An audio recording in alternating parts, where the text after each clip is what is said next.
Selamat menyaksikan, semoga bermanfaat dan dukung terus channel Kang Kumis. Tampil cantik putih sempurna, pakailah Anzora seperti saya. Assalamualaikum warahmatullahi wabarakatuh. Kembali lagi bersama saya Kang Kumis. Kita masih akan membahas seputar permasalahan pembagian harta gono gini ya. Pada season kali ini Kang Kumis ingin membahas mengenai apa saja sih yang menggugurkan hak harta gono gini terhadap istri atau mantan istri ya, karena harta gono gini ini biasanya diurus selama dalam masa proses sidang perceraian. Nah, lalu apa saja sih yang menggugurkan? Oke, sebelum lanjut ke topik, silakan sahabat semua subscribe, like, dan komen di channel Kang Kumis. Dan mudah-mudahan bisa bermanfaat ya. Syukur-syukur sahabat semua sudi membagikan ini kepada teman-teman yang lain. Ya.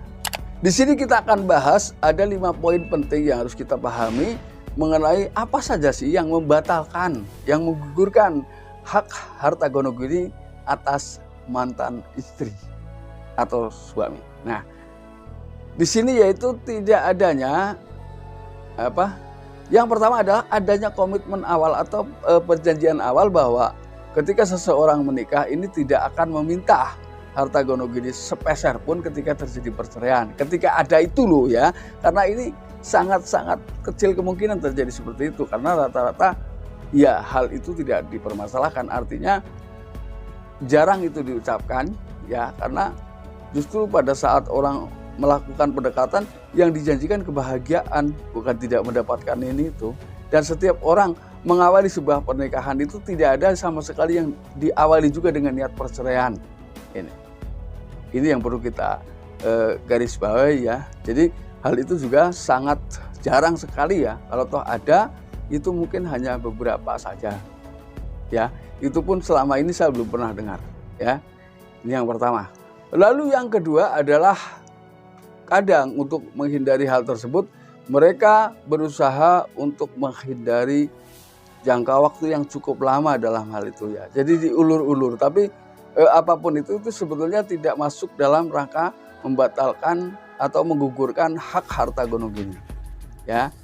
Ini sebetulnya poin ini tidak termasuk walaupun itu dilama-lamain. Jadi yang jelas menggugurkan adalah poin awal itu tadi, adanya perjanjian untuk tidak meminta harta sedikit pun dari pasangan ketika terjadi perceraian. Itu jelas ya, itu pun ketika dilakukan secara sah, tertulis dan mungkin melalui beberapa proses yang sesuai dengan aturan dan undang-undang yang berlaku. Ini yang jelas seperti itu. Lalu kemudian yang berikutnya, yang ketiga adalah adanya permasalahan yang cukup serius ya. Mohon maaf, mungkin sampai terjadi hal yang bersifat tindak kekerasan rumah tangga yang sangat serius, ya. Batasan yang serius ini juga tergantung kepada keputusan hakim. Apakah permasalahan seandainya terjadi kriminalitas di tengah hidup rumah tangga itu sudah dianggap serius atau biasa saja? Nah ini tingkatannya ini sebetulnya. Jadi ketika itu masih dianggap hal biasa atau tidak begitu fatal, maka si istri masih tetap berhak mendapatkan harta gono gini. Kemudian yang terakhir adalah karena orang tersebut usai terjadi perceraian atau bahkan dalam proses perceraian itu memang sulit diketahui keberadaannya. Jadi mungkin sebelumnya sudah berusaha mencari kemana dan kemana, namun ternyata orang yang bersangkutan tidak ditemukan. Ya,